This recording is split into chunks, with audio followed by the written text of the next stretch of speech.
We're now joined by Jim Haller, former Baylor men's basketball coach, also at McLennan Community College. But Baylor, also he's a basketball analyst on television, does games, and he is very good when we have him on, whenever we can actually get him to join us, because his schedule, as a retired man who's not retired, is incredibly busy. How have you been, Mr. Haller? Doing good, Smokey. Thanks for having me on. Hello to Craig and Paul. Always a joy to be with you. It's great to have you on the show. So you've watched what Baylor's dealt with. There have been injuries. There has also been other teams are good too. They're on scholarship as well. But they are a little bit ill, so to speak. Your thoughts, is it injuries alone that is their problem? Well, first of all, let's just say on the men's side, the Big 12 conference, without a doubt, in my opinion, is the best conference in America. There's great teams from top to bottom. There's upsets every night. So certainly I would say the coaching, the scouting, the preparation, and the scouting reports is all a factor in the Baylor men's problems. Every team has strengths and weaknesses. And when you have players out like Baylor has had, the teams focus on that and really take advantage of the difference those different players make. So I think, let's put it this way, Baylor is still very, very good. I watched the Kansas-Texas game on TV last night, and I thought what Jay Billis said was pretty darn cool. When he was asked the teams that he thought had a chance to win the national championship, he quickly pointed out, let's just remember that Baylor has not lost a game when they have all their players on the floor. So that's a pretty good way to answer your question. Their chemistry's messed up right now. Certainly the injuries, but let's just face facts. The Big 12 is a brutal, brutal league to play in every night. Okay, so we've talked about this the last couple of days, and that they also don't have that Mark Vital, get in your face no matter who you are guy to kind of push you into playing up to their standard. Now, at this point in the season, that can't magically happen. People can't just change their personality all of a sudden. I mean, you have to earn that a little bit, I know. As a coach, how do you navigate getting that maybe accidentally out of somebody or navigating around it? Well, I think the key word there is navigate around it. There's very few Mark Vitals around. He was a big difference maker last year. We all know that.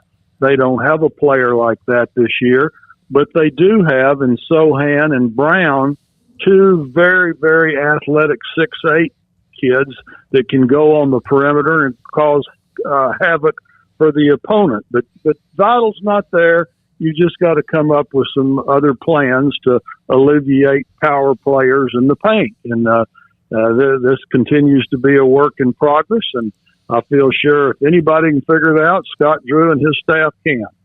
So last night at the Frank Irwin Center, as they have like maybe 3 more games left for the Texas men to play, they had a huge win against Kansas. They needed kind of that, hey, that's a nice win for down the road when it comes to the NCAA tournament, although they were going to get in, I think, no matter what.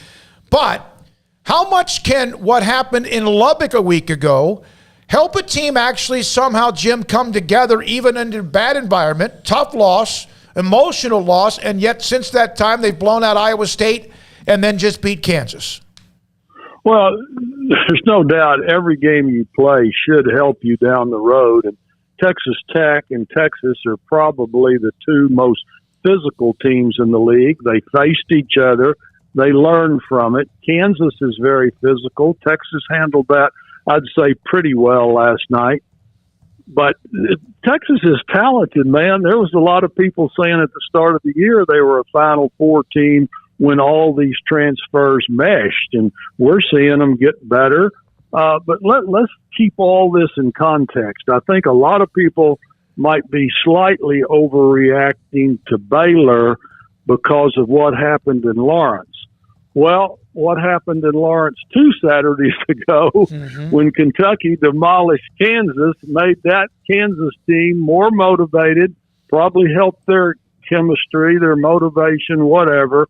But every night is so different in basketball. When you remember this, there's only 5 players out there at a time in basketball, and if 2 of them are having a bad game, it can make a big, big difference. And that's basically what happened to Baylor in Lawrence. But there's still a lot of the season to be played. And with Texas's win over Kansas, and by the way, they were favored in that game on their home court, that means now that Kansas just has a 1-game lead over Baylor and Texas Tech, a 2-game lead over Texas, who has 4 losses. But with the balance in this league, you're going to see every team probably get at least a couple more losses. Yeah, and Jim, I remember thinking one of my first thoughts after Kentucky, won that game was, and that's not going to be good for Baylor because Kansas is not going to lose twice in a row at the Fog on a Saturday. Absolutely no, absolutely not. And I think I saw where Bill Self has been there 19 years and only lost 15 games at home, maybe not that many. So yeah, that was quite an achievement for KU. But there's a lot of teams that's been defeated soundly up there. All right, so let's now turn to what the women have done. And Nikki Collin, and you knew that this would be at times, depending on the standard, depending on who no longer is here. And depending on the fact that they also are working with a really small roster, that there would be some chirping and there would be tough times.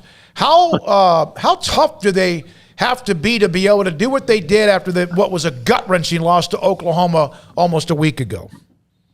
Well, it showed me some real character on the part of that Baylor team. I mean, when you consider the fact they only play 7 players, Texas both days put 10 players out there. But here's what really impressed me, Smokey. That Texas team had a full week to prepare for Baylor. A full week. They didn't play from that previous Sunday, I think it was.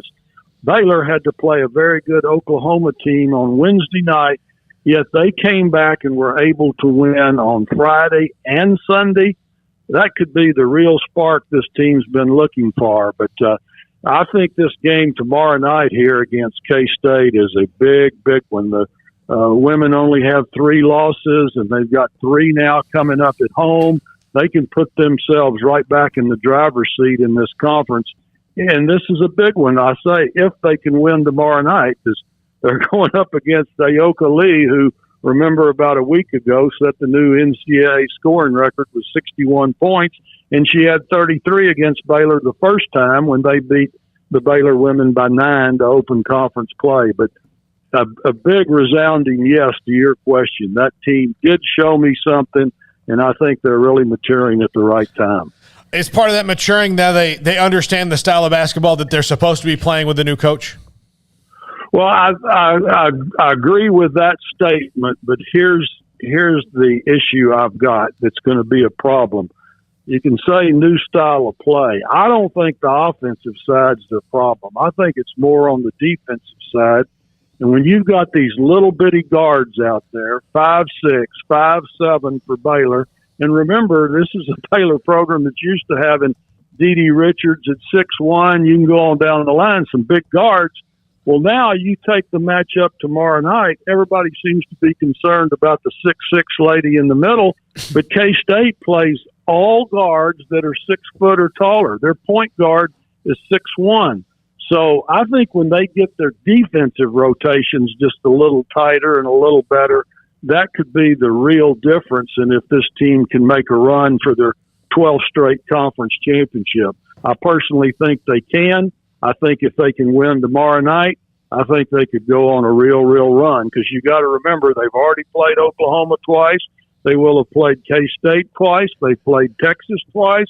They still got a big game against Iowa State, who they handled here. But a lot of things are looking favorable for the Baylor women right now. Jim, back to if no matter what team or who we are discussing, when there are injuries involved, and Baylor now with Cryer, before that Sohan, then Flagler, it's always somebody. And last year they were very fortunate, and sometimes you are, sometimes you're not. But as a coach, how difficult is it to game plan, even practice, much less your game, when you don't sometimes know who can be there from day to day? Well, obviously it's a very, very tough situation for any coach. Now, if your trainer says, look, this guy's going to be out 2 or 3 weeks, so just plan for it, that's one thing. But when it's day to day, like Scott Drew says, he wakes up in the morning and wondering, is Cryer going to be painless that afternoon where he can play that night? Those are the kind of ifs that'll drive a coach crazy. But I think really what they've got to do is just keep a positive frame of mind until they get them all back, knowing what type of team they can be. Jim, thank you. Appreciate it. We miss having you on. So, well, it's always fun. Yeah. What's your next game? My next game's tomorrow night, Baylor and K-State right here, and that'll be fun. And then I've got an SMU game, and then I've got, Baylor women, whoever they play here Saturday. There you go. That's the way I can explain it. But anyway, always fun. Thank you guys for having me on. Thank you as always, Bye-bye. Jim Howler.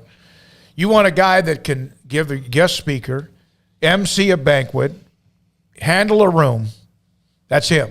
And he's also damn good. I know his record was under 500 at Baylor, but he's just fun to have on the show. We do appreciate that quite a bit. He was a grad assistant under Shelby Metcalf. Isn't that amazing? And I will tell you, if you want to hear some funny stories, he could write a book. He just get some of the other grad assistants together and just write a book, or we could do a pod, sit down. I'll sell it to Texags and say the grad assistants under Shelby Metcalf tell the funniest stories. It's just unbelievable because he was so wild anyway. And what I'll tell you really quickly before we got a break was Gene Stallings was the head coach and athletic director. And Gene Stallings only cared about football, but had to be the athletic director. And they were playing Texas, and A&M wasn't very good. And Texas under Abe Lemons was one of the better teams in the conference that year and made it an NCAA tournament run. And he comes in and Mark goes, Metcalf, I got 20 of the best recruits in the state of Texas coming to that basketball game this weekend. You better tell me we're going to win. Oh, coach, we're going to kick their butts.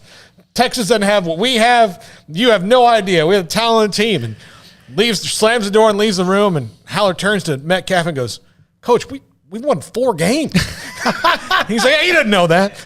Yeah, that's great stuff. All right, 5 o'clock.